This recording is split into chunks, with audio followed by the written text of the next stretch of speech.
And a big part of that was getting out of my own way because I thought only I can give this level of care and that relies on me.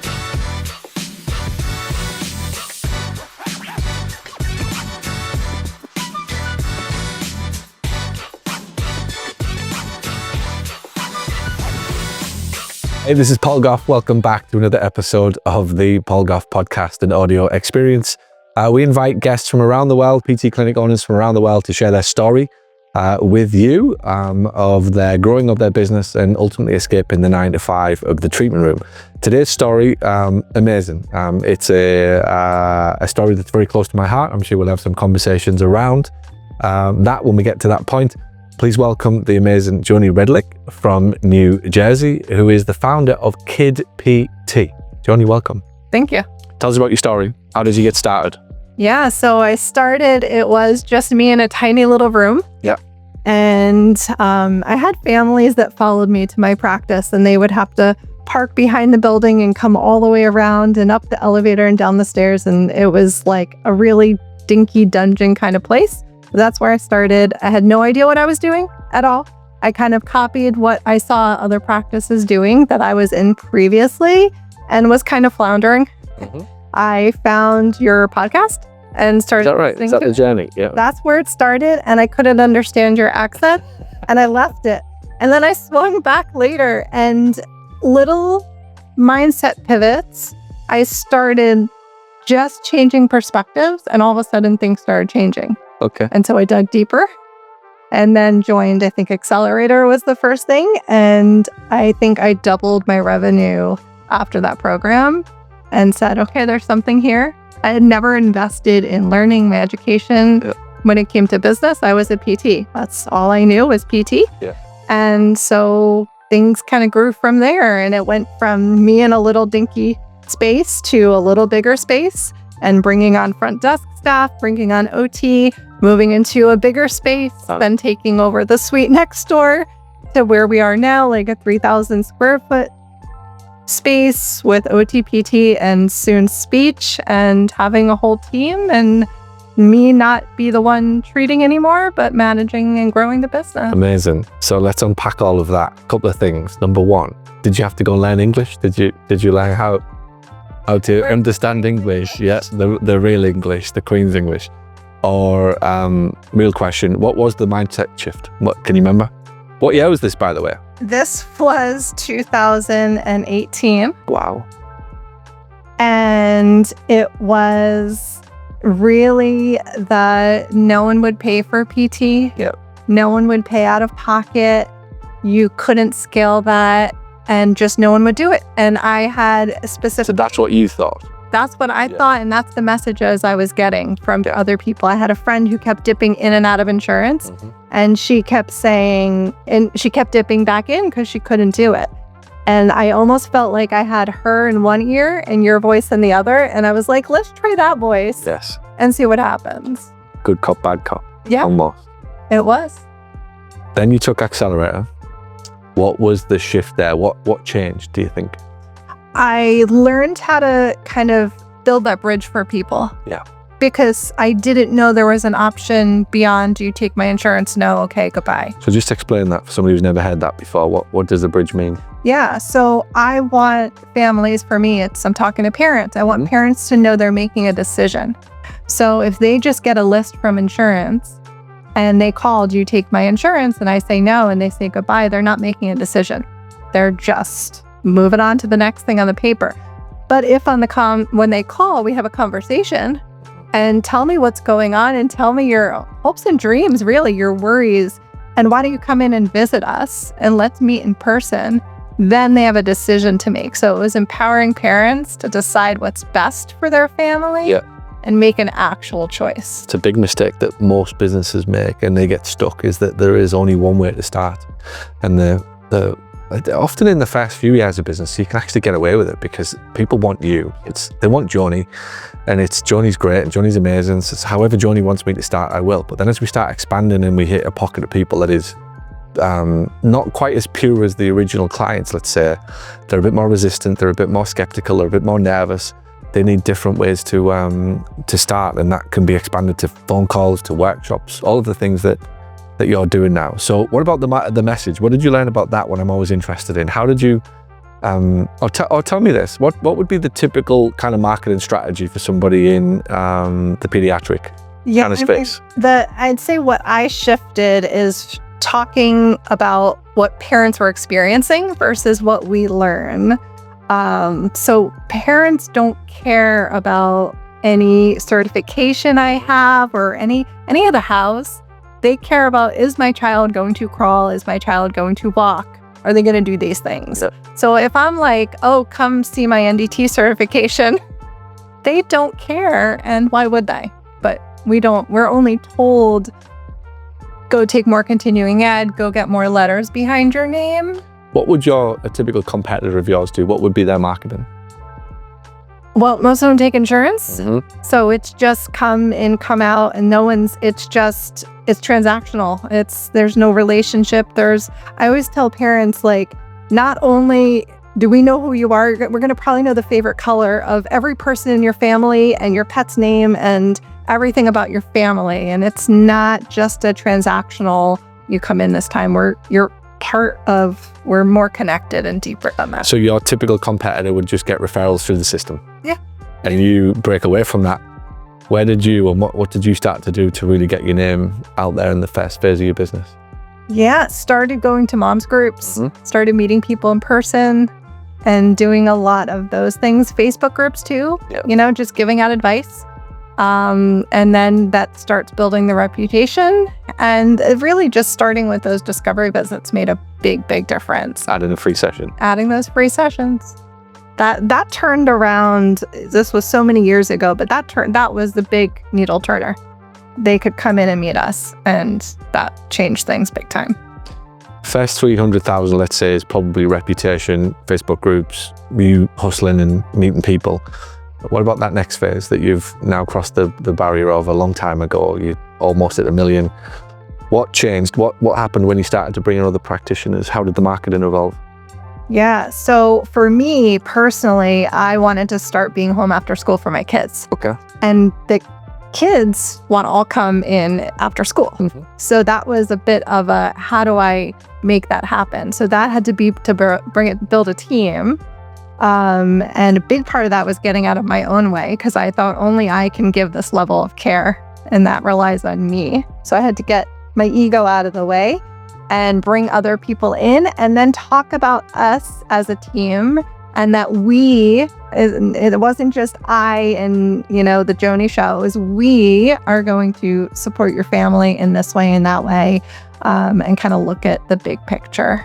Yeah. What about your marketing message now? That's what I'm interested in. What's your marketing message? Yeah. I mean, my marketing message for a long time was, we're just going to help your child reach their potential, however that looks like. We're also really focused on neuroaffirming care. So we're accepting your child who they are, and we're supporting them of where they're going. And so that's kind of the big piece we focus on. The journey that they're going on. What about your transformation then as a business owner? What's changed over the last, let's say, 2 or 3 years? What had to change? That's probably the best question. I had to realize other people can do the therapy and do it really well. And my place was really understanding the families and understanding what they needed, what they wanted, and how we could grow to be giving them that from a very big picture point of view. Yeah, and what did you add that others aren't? A very personal touch is the biggest thing that we add. So you come to us, it's set up like a play gym. So it's not scary, it's not intimidating, it's warm. Yeah. So from that first conversation, they're building a warm relationship with a person, and then they come meet them, and they're excited to meet them because it's a person that they know. And then they're coming in with the therapist, and it's the same thing. We're making everyone comfortable, and that's kind of what the parents tell us, is that everything got less scary, and they started just feeling confident, and they were going to be able to see progress and change. How have you been able to get that down to other members of staff? I always think back to the days it was me and one front desk, and it's quite easy to create that level of customer care and service, which it's important in all businesses, but I think in yours, there's such a heightened level. Obviously, parents with children with disabilities and specialist needs, there's an undeniable heightened level of just, am I in the right place? Yeah. How did you make that scalable, if you like? How did you make Joni scalable? Yeah, I think just our overall values of making sure everyone in the space knows their values or caring for the family as a whole, not just the children. It's the parents who are bringing them. It's the parents who are going through everything. Yeah. The kids don't know the difference. So it's just knowing that we're supporting the families no matter what, and just making sure every member of staff has that same mindset. Yeah, it's interesting. A story I'm going to share, and I've done this many times.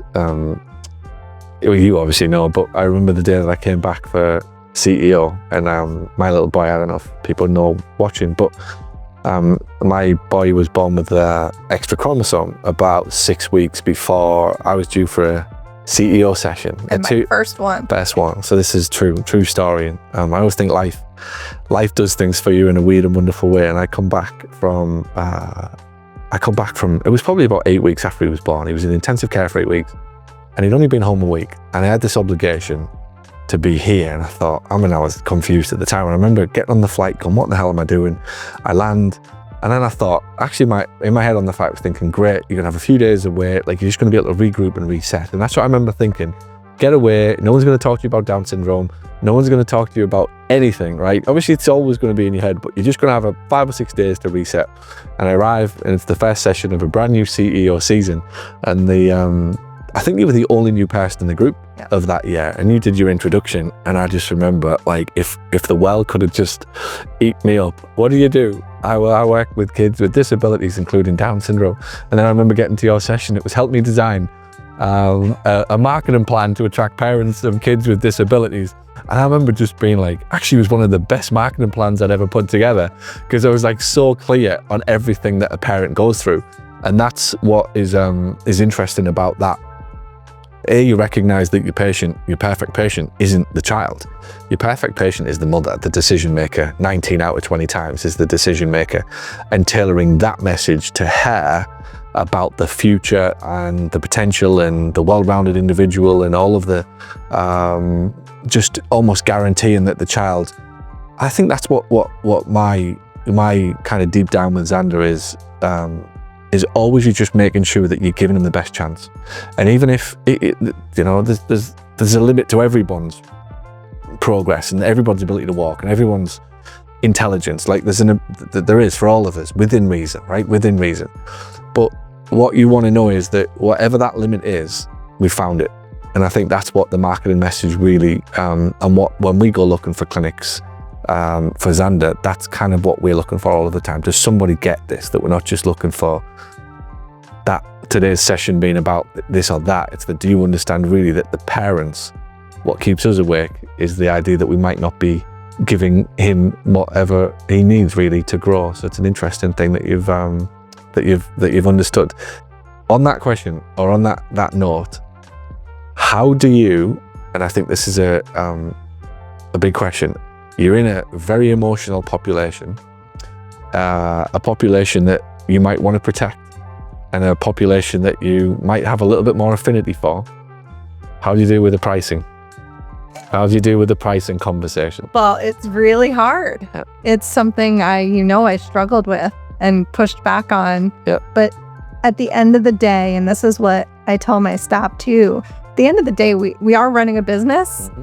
And if the math doesn't math, there is no business. So I have had to push out of my comfort zone and just increase the prices so that we can give the value of care and make it what we want it to be. So it's what we've had to making those business decisions, taking the emotion out of it.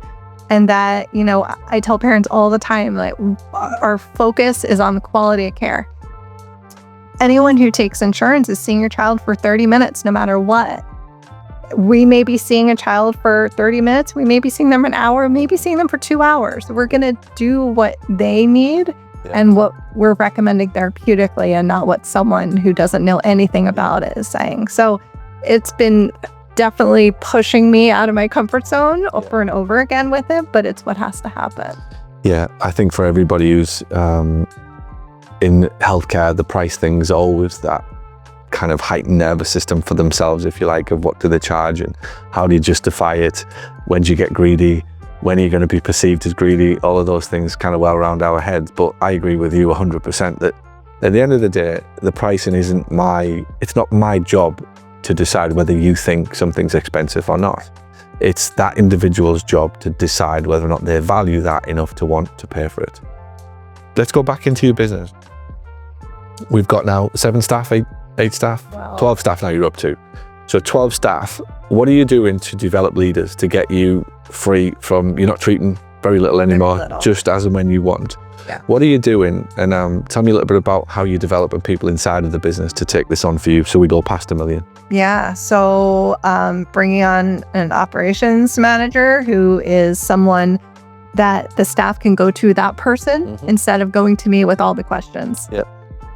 Same thing on the clinical end, bringing on someone who that's the clinical person to go to, or that's the person setting up in services, clinical education, bringing in people that are a buffer. Yep, to you. So I can do the big things. So I can focus on the vision and bringing new ideas into life, and they can be managing all the day-to-day things. What is the vision? The vision is to support the community, whoever needs that in the community, to help each child reach their potential, and for every parent to feel empowered to be kind of on that journey with them. What's the vision for Joni? The vision for Joni is to be a resource for colleagues and parents of how to do that. I'm working on my next book. And, to be able to have been able to do more teaching opportunities, conferences, presenting, and to be able to kind of get my perspective out into the world. What have you learned about yourself through business then? Let's go back to 2018, 2019 times. How has Joni evolved as a person, as a business owner? What's business done to Joni? The only way to grow is to get uncomfortable and to do something new and then make it happen and then get uncomfortable again. What's been your most uncomfortable moment? Raising the prices probably has been the most uncomfortable. Having to let staff go has been really uncomfortable. Having a parent upset about prices, that's been really hard. And just for me, even having to step up into that leadership for a team, way out of my comfort zone. And it's something I'm growing into. Tell me more in what respect? I am kind of like a go with the flow kind of person. And that does not match with having to really strongly run a team. Yeah. But that's just pushing in growth. And I had a staff member who I had to give her a new contract. She was going into a new role and she was like, wow, this is very different than the one you gave me 5 years ago. And I said, yeah, I've learned a lot since. You've been screwed over a few times, yeah. Add that to the contract, yeah. You learn a few things. But yeah, I mean, I think I wouldn't say a mismatch of who I am as a business owner. It's more me growing who I am to being that leader. I think though, what you find in the first, again, we break this down into phases, the first 2 or 3 years, not to 300,000, you do go with the flow. You do. And that flow is your creativity and it's your energy and it's your vibrancy, and that's what people tap into. But going with the flow when you've got 12 people isn't going to work. 12 people need structure, right? I've got 5 kids in the house right now, and we could go with the flow with 1. Yeah. You can go with the flow maybe with 2. By the time you get to 3, there has to be a little bit of consideration to some structure. 4, my goodness, if you ain't got it, you're caught out. With 5, this is a military operation of when, where, who, night before conversations. Are you getting this? Are you picking him up? Are you taking her there? It's structure. Structure brings freedom.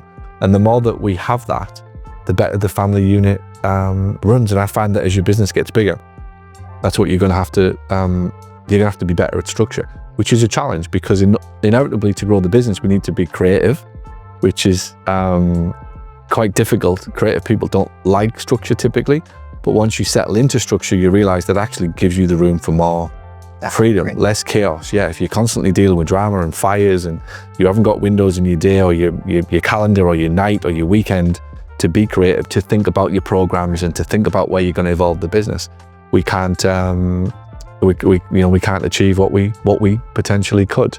We've just finished a couple of days together. Give me a highlight. What's something that you've learned over the last couple of days? Oh, I've learned so much. I think, positioning the business is a big one. Yeah. And you have to, for myself, again, because I am a little bit like, I'm not the showy person. I don't like, I don't like being in front of a camera. I don't like to do a song and dance. But I am really, really passionate. Good at it, though. I'm really passionate about what I do. Mm-hmm. So I can talk about my passion all day long. But, putting myself out there is a challenge. And it's one that I'm going to keep pushing past because it's what's necessary to be able to put myself up front as kind of that expert. It's what we were talking about today. I want you to be on that mountain. So me and Natalie are in a, what do we call it? The world, right? We're in a world with Xander and we're looking for help and we're looking for specialist help.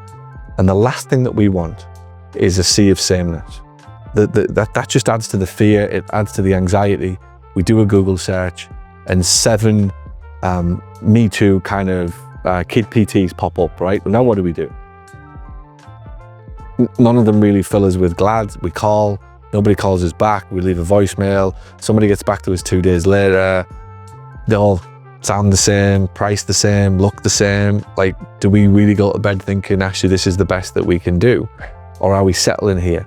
When somebody comes along in a community and puts themselves out on the hill with the book, with the podcast, says, I'm the expert, I'm running the classes, people come and learn from me, we're the go-to place in the community, we've positioned ourselves as the authority, I'm on the news or writing an article, whatever it is.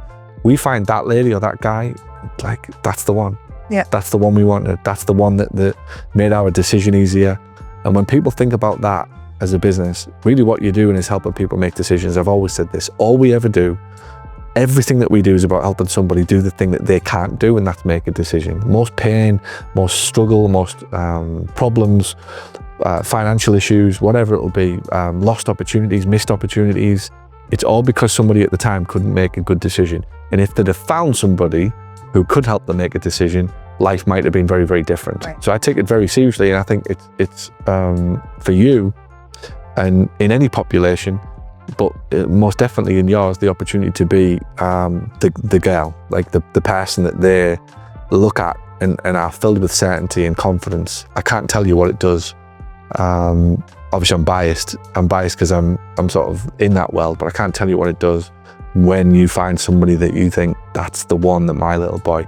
And the other thing that if ever you need a bit of motivation, I'm proud that my like kids go to the best doctors, or they go to the best PTs, or they go to the best OT, that Xander gets the best treatment that we can find. And we travel 50 minutes to the place, and we probably passed 20, right? We passed 20 in this Orlando metropolitan area to get to this organization. We did our research, it came highly recommended. An obvious difference, discernible difference between how they treat us and how they talk to us with what we experienced with other people that we did try.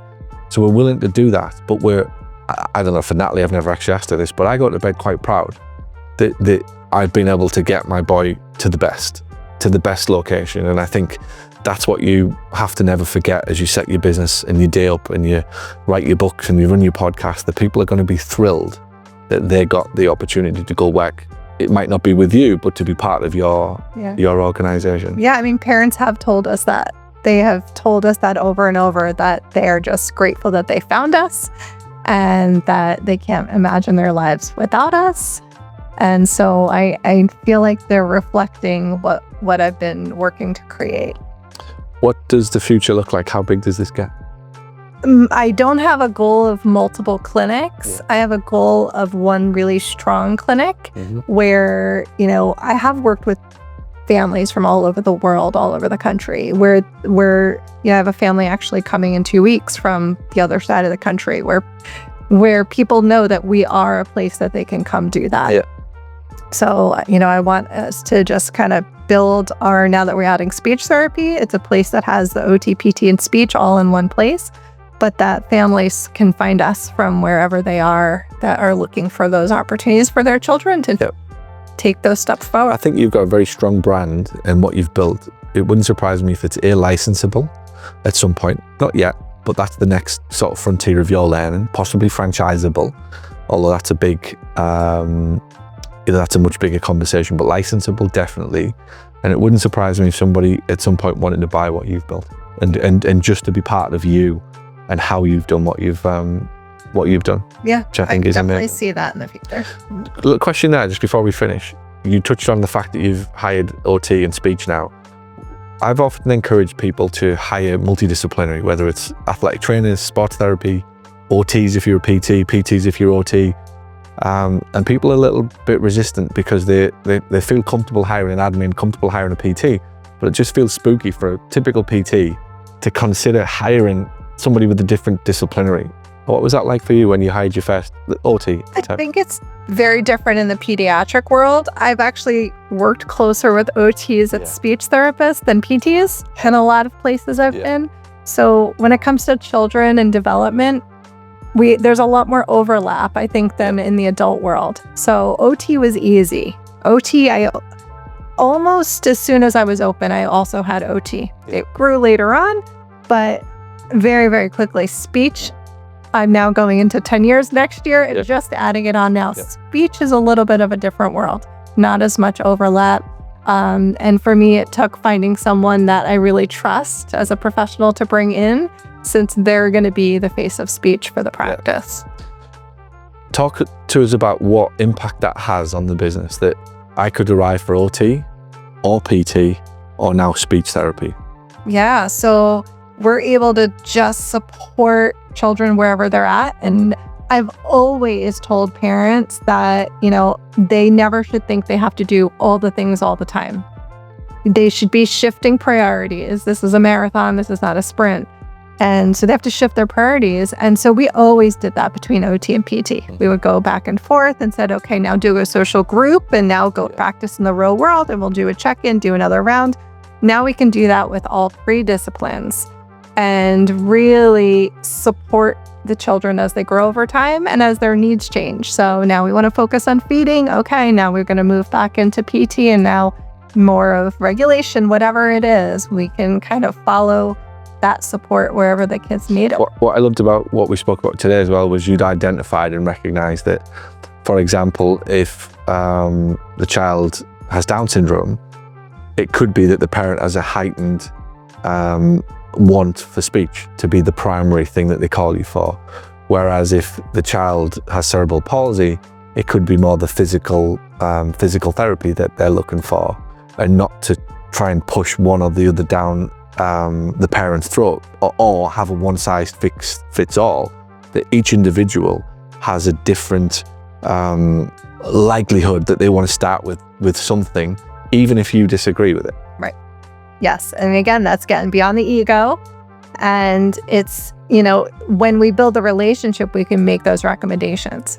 We know a lot of the kids, their speech is going to improve if they're getting PT and working on core and all of that. But we can't try to convince anybody of anything. We have to meet people where they are, and that's a great example of it. It's incredible that I would imagine if I rang your clinic and said, I want speech, and you said, no, we need to do this. All me and Natalie worry about is the speech. And it's a heightened level of interest in any boy or girl that we see with Down syndrome. The first thing that we want to ask, and we ask each other, is he talking? Is she talking? And if I see a guy in a restaurant with Down syndrome and I go home, Natalie will immediately ask, did you hear him speak? It's all she wants to know. So obviously that's her thing, that's our thing as well. If you try to tell me that he doesn't need speech, I might agree with you, but I'd be heightened, and I'd be probably thinking I'm in the wrong place. Yeah, and our whole goal is to not increase parents' anxiety. It's to make them feel really comfortable and confident. The other thing I think what you've acknowledged is that if you do tell me that he doesn't need speech, you've made me feel like I'm wrong. Yeah. That's not a very good place to start with patients. And it's a lesson for everyone that often a client might not actually know what they want. And most of the time they don't. They think and they have a hunch about what they want and how they want to get there. But our job is not to fight with them about that on the first phone call or in the consultation. It's just to meet them, like you said, where they are, acknowledge that they've got an interest in getting this or that, and slowly guiding them to the place. And those are the people that end up being lifelong clients. Right.